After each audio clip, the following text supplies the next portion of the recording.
오늘 하나님이 주신 말씀은 구약 성경 사무엘하 7장 4절에서 17절 말씀입니다. 구약 성경 사무엘하 7장 4절에서 17절 말씀, 우리 하나님의 말씀을 한 목소리로 읽도록 하겠습니다. 그 밤에 여호와의 말씀이 나단에게 임하여 이르시되 가서 내 종 다윗에게 말하기를 여호와께서 이와 같이 말씀하시되 내가 나를 위하여 내가 살 집을 건축하겠느냐. 내가 이스라엘 자손을 애굽에서 인도하여 내던 날부터 오늘까지 집에 살지 아니하고 장막과 성막 안에서 다녔나니 이스라엘 자손과 더불어 다니는 모든 곳에서 내가 내 백성 이스라엘을 먹이라고 명령한 이스라엘 어느 지파들 가운데 하나에게 내가 말하기를 너희가 어찌하여 나를 위하여 백향목집을 건축하지 아니하였느냐고 말하였느냐. 그러므로 이제 내 종 다윗에게 이와 같이 말하라.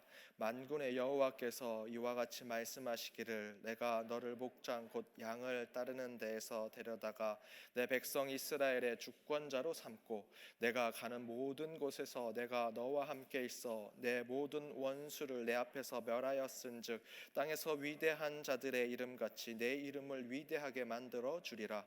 내가 또 내 백성 이스라엘을 위하여 한 곳을 정하여 그를 심고 그를 거주하게 하고 다시 옮기지 못하게 하며 악한 종류로 전과 같이 그들을 해하지 못하게 하여 전에 내가 사사에게 명령하여 내 백성 이스라엘을 다스리던 때와 같이 아니하게 하고 너를 모든 원수에게서 벗어나 편히 쉬게 하리라. 여호와가 또 내게 이르노니 여호와가 너를 위하여 집을 짓고 내 수완이 차서 내 조상들과 함께 누울 때에 내가 내 몸에서 날 내 씨를 내 뒤에 세워 그의 나라를 견고하게 하리라. 그는 내 이름을 위하여 집을 건축할 것이요 나는 그의 나라 왕위를 영원히 견고하게 하리라. 나는 그에게 아버지가 되고 그는 내게 아들이 되리니 그가 만일 죄를 범하면 내가 사람의 매와 인생의 책직으로 징계하려니와 내가 내 앞에서 물러나게 한 사울에게서 내 은총을 빼앗은 것처럼 그에게서 빼앗지는 아니하리라. 내 집과 내 나라가 내 앞에서 영원히 보존되고 내 왕위가 영원히 견고하리라 하셨다 하라. 나단이 모든 말씀들과 이 모든 계시대로 다윗에게 말하니라. 아멘. 예전에 제가 너무 억울한 일을 당하게 되어서 상대방과 좀 싸우려고 준비를 하고 있었던 때가 있었습니다. 어떻게 하면 잘 싸울 수 있을까? 어떻게 하면 그 억울함을 풀 수 있을까 고민하는 중에 주일 예배에 참석했는데 목사님 말씀에 그 마음이 다 해결이 됐었습니다. 그때 목사님이 하신 예화가 이거였습니다. 어느 집사님이 추운 겨울날 저녁에 연탄을 피워놓고 잠자리에 들었는데 갑자기 방이 너무 추워지는 것입니다. 나가봤더니 연탄이 없어졌습니다. 우리 어르신들, 우리 1세대 분들이 아마 한국에서 다 경험하셨을 겁니다. 연탄을 떼던 시절에는 잘 붙은 연탄을 훔쳐가는 분들이 있었습니다. 그렇게 누가 연탄을 훔쳐간 것입니다. 분명히 옆집에 있는 사람이 훔쳐간 것 같은데, 근데 이분이 교회 집사님이셨습니다. 집사라고 소문이 다 나서 싸울 수도 없고 어떡하나 참고 있었습니다. 그런데 다음날 저녁 시간에 잠을 자는 척하면서 살짝 문 밖을 봤는데 아니나 다를까 건너방에 있는 부인이 연탄을 훔쳐가는 것을 보았습니다. 뛰어나가서 잡아야 되는데 아이고 내가 지금 예수 믿는 사람인데 집사라고 소문이 다 났는데 참자 하고 참게 되었습니다. 그런데 그 일이 2주일 동안 계속됐습니다. 그 집사는 매번 아이고 뛰쳐나갈까 하다가 참고 또 참았다고 합니다. 2주가 지났는데 그 옆집에 연탄을 도둑질하던 그 부인이 하루는 찾아왔습니다. 아주머니, 제가 연탄 가져간 거 다 알고 계셨죠? 그런데 왜 시비를 안 거셨어요? 라고 얘기하는 것입니다. 그러면서 본인의 사정을 하소연합니다. 사실은 남편이 사업에 실패를 해서 점장이를 찾아갔는데 점장이가 누구랑 시비가 붙어서 싸우면 그 사람한테 다 애군이 넘어가서 당신에겐 복이 올 거라고, 그래서 싸우려고 일부러 연탄을 훔쳐갔다라는 것입니다. 그런데 아주머니께서는 도통 싸우려 하지 않으셔서 이렇게 솔직히 말씀드립니다 라고 얘기하는 것입니다. 그래서 그 집사님께서 그놈의 잘못된 점쟁이 믿지 말고 예수 믿으라는 전도의 예화였는데 저는 제 억울한 일들이 이 얘기에서 다 풀어졌습니다. 억울하게 싸우려고 마음 먹었는데 하나님께서 참는 자에게 마지막에 끝내는 좋게 해결해 주신다. 사랑하는 여러분, 한 주 얼마나 억울한 일, 또 속상한 일 있으셨습니까? 당장 참으면 손해보고 지는 것 같습니다. 그래도 여러분 인내하셔야 합니다. 여러분 다 교회 다니는지 주변 사람들이 다 알고 있습니다. 근데 여러분이 싸우면 교회 다니는 사람이 저렇지 라고 할 것입니다. 억울하지만 여러분 참으시면 반드시 하나님께서 갚아주시고 정직한 자 바로 세워주시리라 믿습니다. 여러분 주님의 이름으로 참고 인내하십시오. 끝내는 하나님께서 가장 좋은 곳으로 인도하실 것입니다. 우리 옆에 있는 분들과 이렇게 인사 나누기 원합니다. 참고 인내하십시다. 참고 인내하십시다.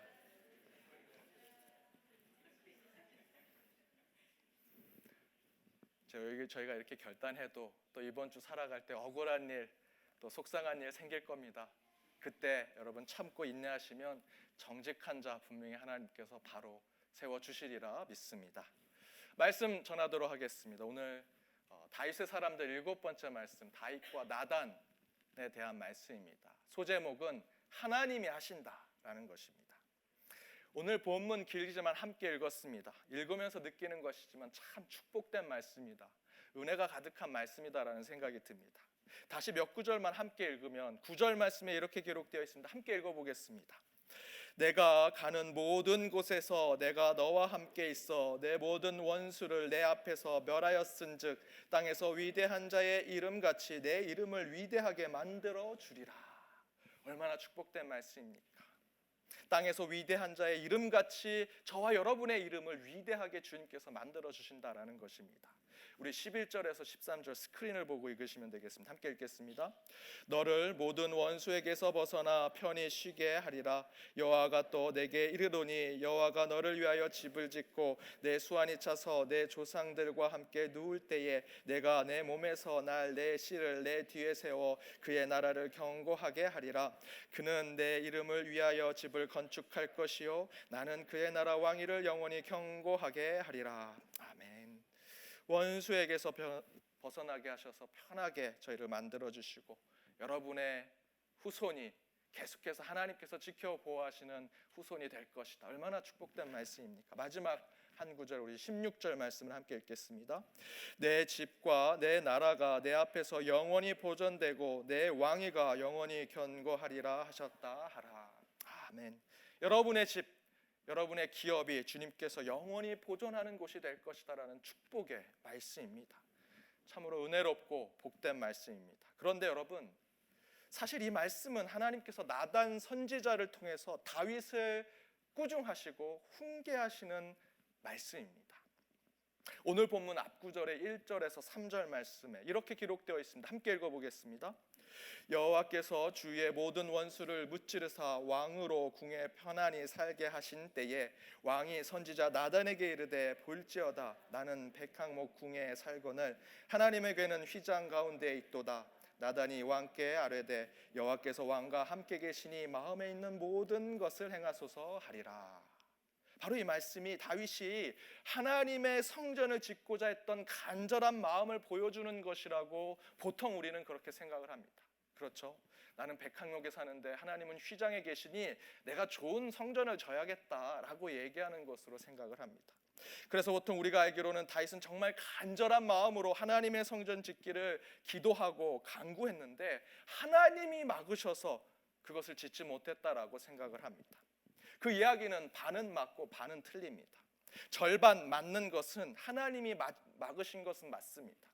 그러나 절반이 틀린 것은 다윗이 하나님의 성전을 짓겠다는 신앙적인 간절함을 하나님께서 이유불문하고 막으신 것은 아니다라는 것이죠.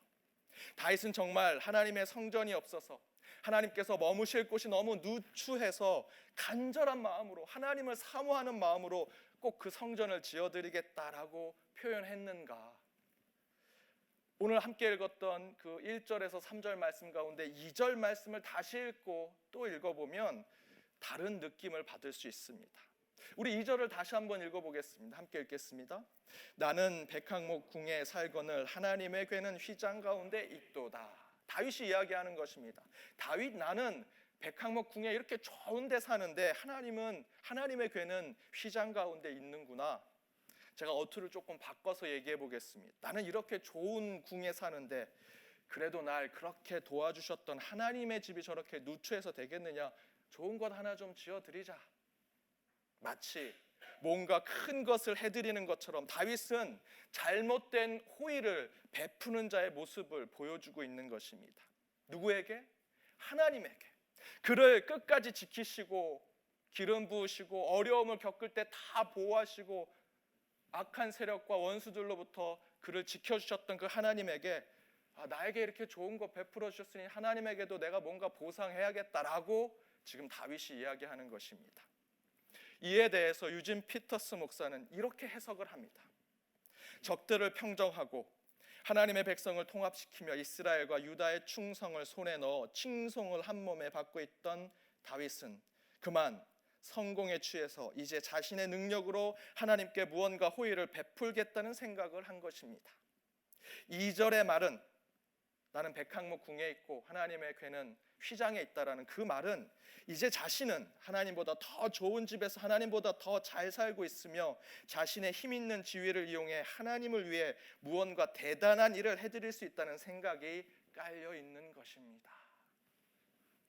이야기는 곧 다윗이 하나님의 성전을 짓겠다는 것은 진짜 하나님을 위해서 하나님 나라와 하나님의 의를 위해서 짓겠다는 것이 아니라 어이 하나님 이제 나를 많이 도와주셨으니 제가 당신의 집 하나 지어 드리겠습니다라는 건방과 교만과 가식을 품고 있는 것입니다.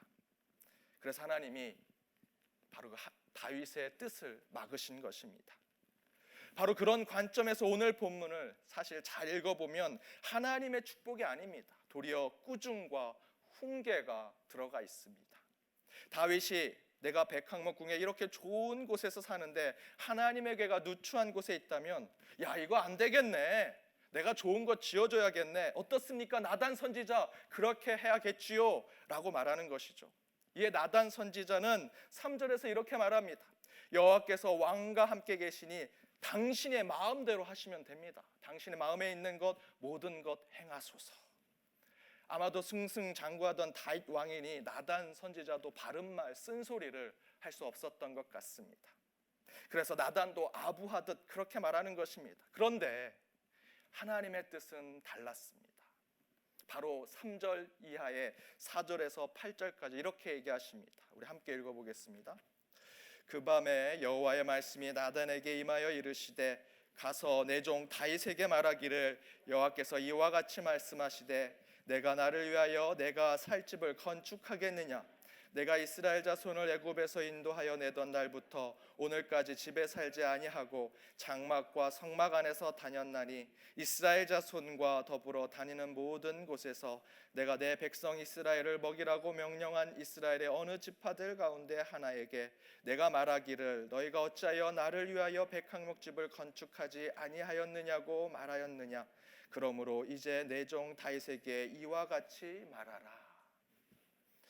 5절에서 7절의 하나님 말씀은 집도 땅도 없이 40년 동안 떠들었던 너희들이 나에게 집을 져주겠다고 이제 집 하나 가지고 있는 너희들이 내게 성전을 지어주겠다고 내가 너희를 40년 광야 생활할 때 언제 한번 좋은 집에 머물렀던 적이 있었느냐 그리고 내가 언제 집을 너희들에게 지어달라고 요청했느냐 부탁한 적이 있느냐라고 말씀하시는 것입니다.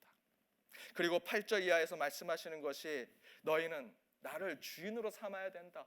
멋있는 성전에 나를 두는 것이 아니라 주인으로 삼는 마음을 가져야 한다.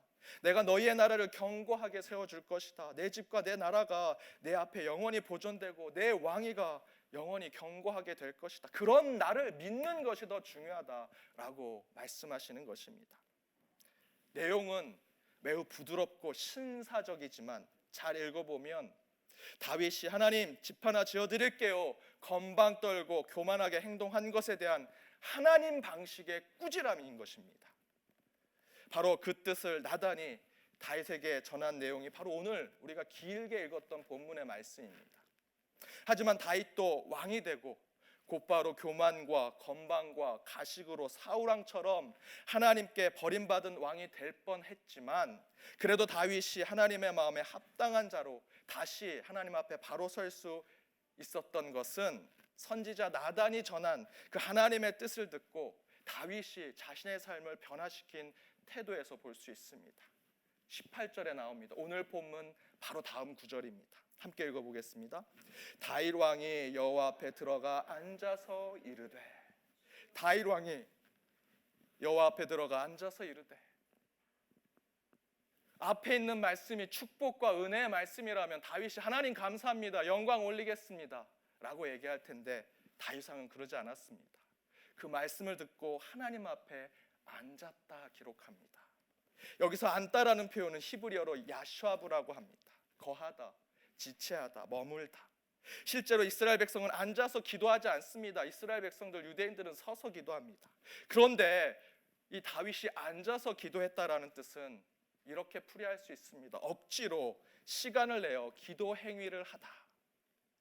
즉 다윗은 승승장구하는 자신의 성공 속에서 지나치게 교만하고 흥분하고 건방지게 생각하고 행동했지만, 나단 선지자를 통해 전해들은 그 하나님의 부드럽고 강한 꾸지람에 바로 자신의 잘못을 시인하고 인정하고 회개하는 모습을 보이고 있습니다. 그래서 다윗은 하나님께 인정받고 오랫동안 통일된 이스라엘을 통치할 수 있었던 것입니다. 그렇다면 이렇게 하나님의 꾸지람 속에서도 자신의 문제와 잘못을 곧바로 시인하고 인정하고 회개하는 마음으로 주님 앞에 야슈아브, 모든 것을 내려놓고 하나님 앞에 앉아 기도하는 자가 되는 그 다윗의 모습 속에서 우리는 어떤 신앙의 깨달음을 얻을 수 있는 것인가? 저는 두 가지를 함께 나누고자 합니다. 그 첫 번째는 과유불급의 신앙을 가져야 한다. 과유불급. 과유불급의 뜻은 지나치면 못 미치는 것과 다를 바가 없다라는 뜻입니다. 곧 지나치고 과하고 속된 말로 오버하는 신앙 가지면 안 된다라는 것입니다. 다윗이 오늘 본문에서 지나치죠. 오버 액션을 합니다. 그렇게 말하고 행동하고 넘지 말아야 할 선을 넘고 있습니다. 하나님, 제가 하나님 집 지어 드릴게요. 얼마나 오버하는 것입니까? 과한 행동입니까? 과유불급의 불신앙의 모습을 보여주고 있습니다. 그런데 우리의 신앙, 우리의 삶에도 그런 모습이 많이 드러난다라는 것입니다. 제가 제 신앙 가운데 과유불급한 이런 잘못된 신앙의 모습이 어린 시절에 있었습니다. 가장 부끄러운 예화인데, 제가 초등학교 때 방언을 받고 싶어서 곳곳에 집회를 돌아다녔습니다. 방언 주는 권사님들이 있습니다. 다다다다 1000번 하면 방언할 수 있다고, 그런 분한테 막 다다다다 하고 쉘라쉘라 했는데 그곳에선 방언은 못 받고 제 교회 학교 선생님 집에서 마가와 다락방과 같은 곳에서 성령을 받고 또 방언을 하게 되었습니다. 그런데 과유불급이라고 그렇게 방언 받았다고 방언 받은 친구들끼리 방언으로 서로 대화했습니다. 방언으로 주기도문하고 방언으로 찬양하고, 아마 옆에서 누가 봤으면 완전 코미디다, 이게 뭐냐 이렇게 얘기했을 것입니다. 그 중에 가장 부끄러운 것이, 제가 친척집에 갔는데 저희 부모님이 제가 방언을 받았다고 얘기했습니다. 그랬더니 친척들이 일어나서 한번 방언해보라고. 처음에는 너무 부끄러울 것 같은데 이거 하나님이 주신 성령의 열매인데 이거 한번 해봐야겠다, 전도의 차원에서. 이 친척들 중에 예수 안 믿는 분이 계셔서 그분을 향해서 제가 방언을 막 했습니다. 친척들이 막 웃고 박수를 쳐서 저는 그때 내 능력이 뛰어나서 이렇게 웃고 좋아하시는구나 다시 생각해 보니까 비웃는 것이었습니다. 제가 마지막 자리에 앉으려고 하는데 한 친척이 너 그거 무슨 말인지 알아? 라고 묻는데 너무 창피했습니다. 솔직히 무슨 말인지 몰랐습니다. 속으로 생각했습니다. 내가 너무 지나쳤구나, 과유불급이었구나, 괜히 했구나. 방언은 자랑하는 게 아닌데, 하나님만을 자랑하는 것인데, 방언은 기도할 때 주님과만 하는 건데 내가 조금 너무 지나쳤구나, 선을 넘었구나. 갈라디아서 6장 14절에 내가 십자가 외에는 자랑할 것이 없다 말씀하셨는데, 우리는 십자가 외에 자랑하는 것이 너무 많습니다. 신앙 외에도 여러분 삶 가운데 성공과 여러분이 손에 쥐고 있는 것 다 자랑하지 않습니까? 지나치고 오버하고 선을 넘는 불신앙의 모습이 우리 가운데 너무 많다라는 것입니다. 그때마다 우리는 영적으로 마음속에 되새겨야 합니다. 지나치지 말자. 선을 넘지 말자. 베드로가 예수 부활 이후에 진리를 깨닫고 복음을 받아들이기 그 전에 얼마나 과하고 지나치고 오버하는 사람이었습니까?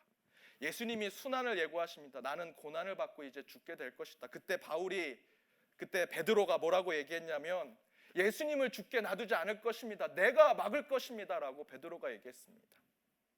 변화산에서 예수가 변화됐을 때 주여 우리가 여기 있는 것이 너무 좋습니다. 주께서 원하시면 제가 초막 3개를 짓겠습니다. 당신을 위해서, 주님을 위해서, 모세를 위해서, 엘리야를 위해서 여기서 이 초막을 짓고 여기서 살겠습니다. 겟세마네 동산에서 예수님께서 잡히게 될 때, 체포될 때 로마 군인들이 찾아왔습니다. 그때 그 칼을 뽑고 대제사장의 종의 귀를 잘라내고 다 덤벼, 다 죽일 테다. 내가 예수님을 지키겠다. 성경에 이런 표현은 없지만 아마 그렇게 오버하면서 예수님을 지키려고 했습니다. 그런데 여러분 아시는 것처럼 베드로가 어떻게 했습니까? 그렇게 오버하고 지나치고 나서는 행동 모습 가운데 그 이후에 베드로는 예수님을 3번 부인하고 예수님이 죽으신 십자가 밑에는 베드로는 있지도 않았습니다. 그러나 그런 베드로가 후에 진리를 깨닫고 믿음을 갖게 된 후에 베드로 전후서를 쓰면서 이렇게 기록합니다. 베드로서 3장 8절에서 9절 함께 읽어보도록 하겠습니다. 함께 읽겠습니다. 사랑하는 자들아, 주께서는 하루가 천년 같고 천년이 하루 같다는 이 한 가지를 잊지 말라. 주의 약속은 어떤 이들에게 더디다고 생각하는 것 같이 더딘 것이 아니라 오직 주께서는 너희를 대하여 오래 참으사 아무도 멸망하지 아니하고 다 회개하기에 이르기를 원하시느니라. 아멘. 천년이 하루같이, 하루가 천년같이 하나님의 약속이 더디게 진행되는 것 같지만 그렇게 생각하지 마라. 하나님께서 참으시고 또 참으셔서 우리가 회개하길 원하시고 하나님 앞으로 돌아오길 기다리고 계신다. 돌아오기만 하면 축복을 주실 것이다. 그렇게 급하고 그렇게 선을 넘고 앞에서만 나섰던 베드로가 이런 말을 하고 있는 것입니다. 인내력 없고 자제력 없고 지나치고 과하고 오버가 심했던 베드로가 천년이 하루같이, 하루가 천년같이 산신령과 같은 얘기를 하고 있습니다.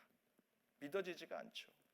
그러나 진정한 믿음을 갖게 된다면, 참된 예수 그리스도의 진리를 알게 된다면 우리는 지나치고 과한 신앙의 조급증이나 교만한 행동은 줄어들게 될 것이고 기다리고 인내하고 참아내는 성령의 열매의 삶을 살아가게 되리라 믿습니다. 여러분, 지나치지 말아야 합니다. 선을 넘지 말아야 합니다. 늘 여러분의 영적 수준의 정도를 파악해서 다윗처럼 야슈아브, 주님 앞에 주님이 원하시는 신앙이 무엇인지, 주님이 내게 원하시는 신앙의 삶, 믿음의 삶이 무엇인지 묻고 나아가 무릎 꿇고 주님과 함께 있는 삶을 살아갈 때 그 가운데 진정한 하나님의 성전을 세울 수 있는 것입니다. 두 번째, 다윗의 야슈아브, 주님 앞에 있는 신앙은 무엇인가? 두 번째는 때로는 아무것도 하지 말아야 한다라는 것입니다. 아무것도 하지 말아야 한다. 다윗이 내가 하나님의 성전 지어드릴게요 라고 자신만만하게 선포하죠. 그러나 나단을 통해 하나님의 참 뜻을 듣고 다윗은 바로 주님 앞에 야슈아브, 주님 앞에 앉아 그곳에 머무른 자가 됩니다. 자기 잘났다고 이리 뛰고 저리 뛰면서 내가 해줄게요 라고 했던 다윗이 주님 앞에 앉아있는 것은 곧 이제 제가 아무것도 하지 않습니다. 주님 말씀하십시오. 제가 듣겠습니다. 철저히 자신을 낮추고 내리고 버리는 신앙적인 행동입니다. 그것이 우리에게 필요하다는 것이죠. 워크홀릭이란 표현이 있습니다. 일 중독에 빠진 사람들입니다. 저는 이 표현을 이렇게 표현하고 싶습니다. 미니스트리 홀릭, 사역 중독에 빠진 사람들이 있습니다. 하나님의 일을 열심히 하고 교회 일에 충성하는 것은 아름답습니다. 그러나 그것이 중독이 되고 그것에 빠져 살면 그것은 신앙의 독이 될 것입니다. 여기에 미니스트리 홀릭과 충성된 사역자는 서로 다릅니다.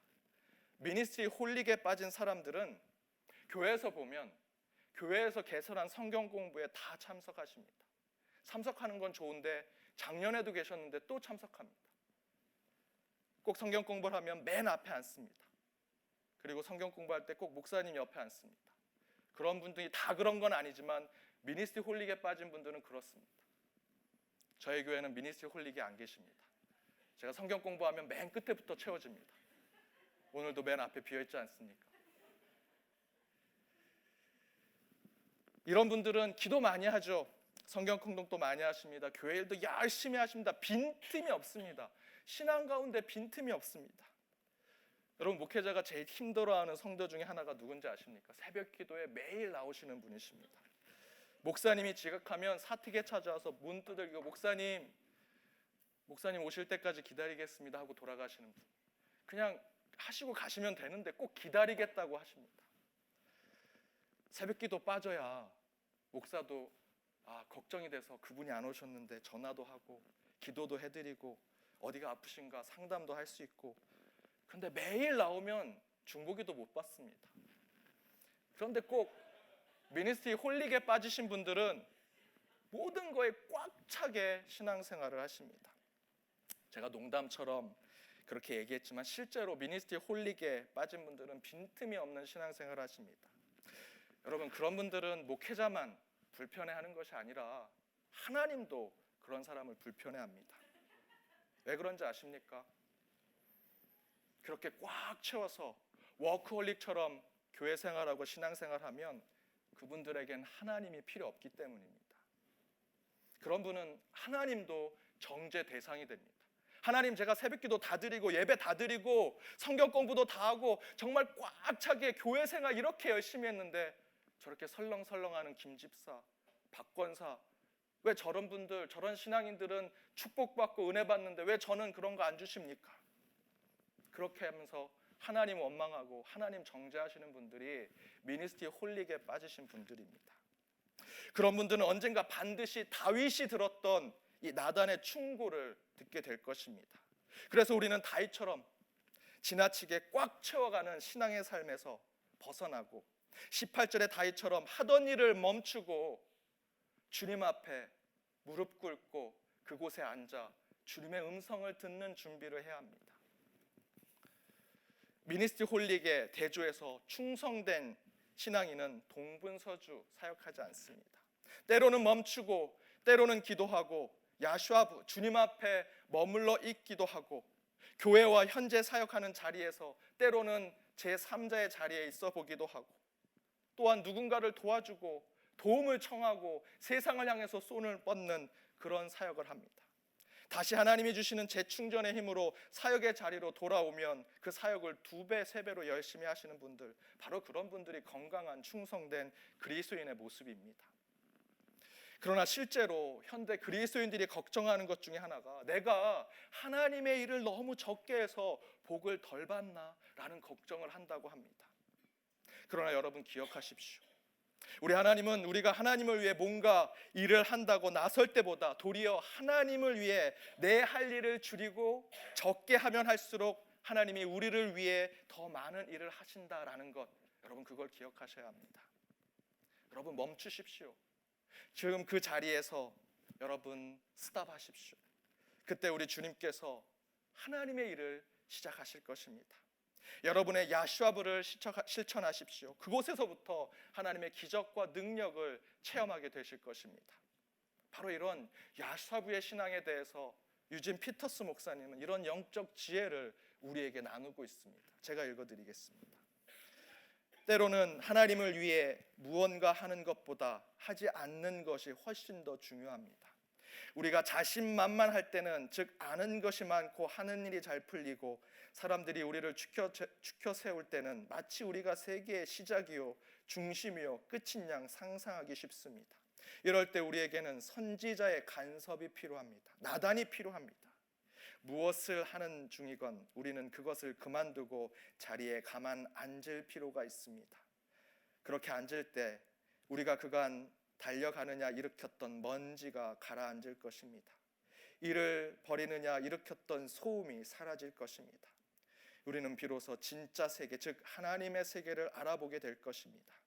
나의 열정보다 훨씬 더 뜨거운 열정에 의해 움직이고 있는 하나님의 세계, 나의 계획보다 훨씬 더 뚜렷하고 현명한 계획에 의해 움직이는 주님의 세계를 보게 될 것입니다. 사랑하는 여러분, 멈추십시오. 그저 야슈아부 하나님 앞에 머무는 자들이 되시기 바랍니다. 그때 우리가 동분서주, 우리가 뭔가 해볼까 일으켰던 세상의 먼지, 세상의 소음들이 가라앉고 사라지게 될 것입니다. 그때 진짜 하나님의 음성, 하나님의 사역들이 시작되게 될 것입니다. 사랑하는 여러분, 지금 있는 자리에서 머무셔서 하나님 앞에 기도하는 자로 바로 앉아 오직 하나님이 원하시는 그 뜻을 듣고 나아가는 참된 하나님의 성전을 세우는 저와 여러분이 되기를 주님의 이름으로 축원드립니다. 함께 기도하겠습니다.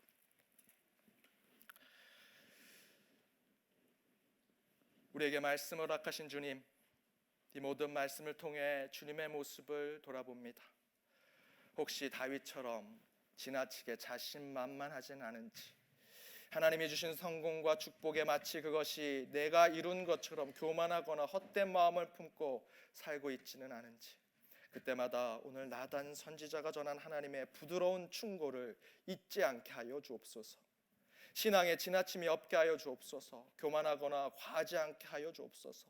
또한 하나님을 위해 무언가를 하려는 인간적인 마음을 내려놓고 멈추게 하시고 그 자리에 머물게 하시며 그곳에 앉게 하여 주옵소서. 주님 앞에 기도하는 자로 앉은 다윗처럼 우리 각자의 야슈아부의 신앙으로 주님의 일하시는 삶을 살게 하여 주옵소서. 그리하여 주님이 이루시고자 하는 세상을 맛보며 누리는 우리 모두가 되게 하여 주옵소서. 이 모든 말씀 예수님의 이름으로 기도드립니다.